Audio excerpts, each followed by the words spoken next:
This is my audience for my demonstration speech. How are you guys feeling today? Good. Ready for the speech? Yay! Imagine if you, a living organism, were neglected and left to live in your own bacteria and filth. Well, my name is Giselle Solano, and today I'm going to be teaching you how to clean a fish tank. I have been keeping fish since I was about 10 years old, but I recently got more into the hobby about 4 years ago when I started to do more research about their care and what they need.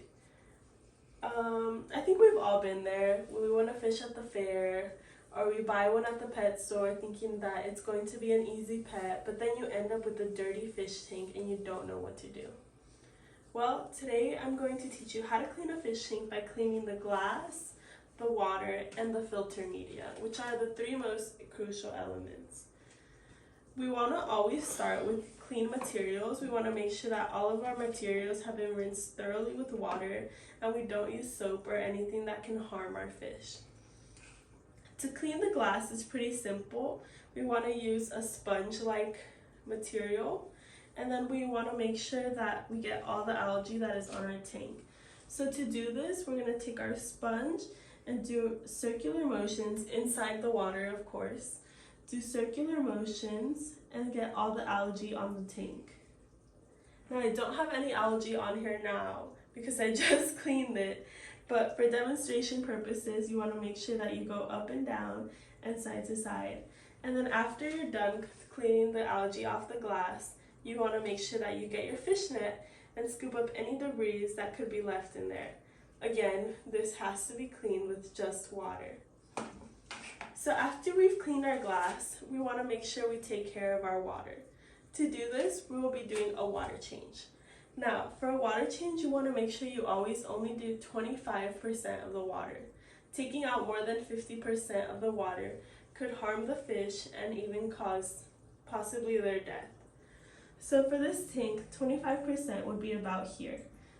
So to do this, you can use a cup, a siphon, or even just anything to get the water out. I like to use a siphon to get in between the gravel and make sure to pick up any debris that may be stuck in there.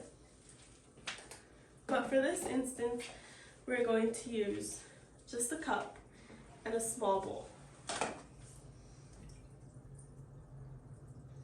So without getting any fish, you want to make sure you're very careful to keep this water because we're going to be using it to clean our filter media later. So I'm not going to take it down to 25%, but just for visual purposes, I'm going to be taking out some water. So for this, it's 2 cups of water and it's only about maybe 5% of the water down, so 25% would be a few more cups of water. That's why I like to use the siphon to make it faster, really. So after we've taken out our water, you're going to leave it down at 25% while you clean the filter media. Now my filter media is just a sponge filter, so you would just disconnect it, take out the sponge. Now let's pretend this is our sponge here, right? Our filter media. You're going to take it in the water and just with your hands scrub it gently against each other to make sure you get rid of any algae on it. This is the same dirty water that we took out from the fish tank, and we use this dirty water because we want to make sure that we keep as much beneficial bacteria as we can.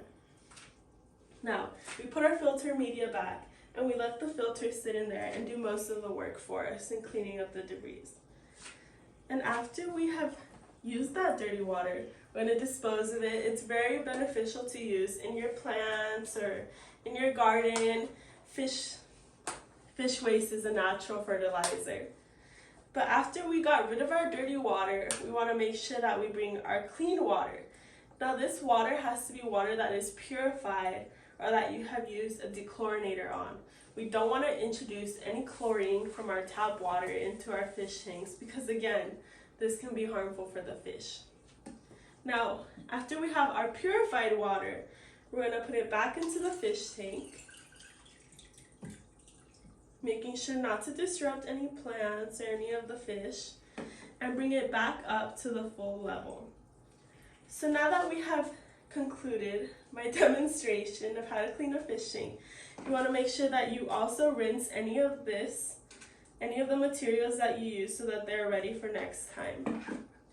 But now that we have finished cleaning the glass, cleaning the filter, and changing the water, and having healthy fish, anytime that you see a dirty fish tank, you'll now know what you need to do to make sure that those fish have a clean and healthy home. Thank you guys for watching my speech. My name is Giselle Solano again, and I'll see you next time.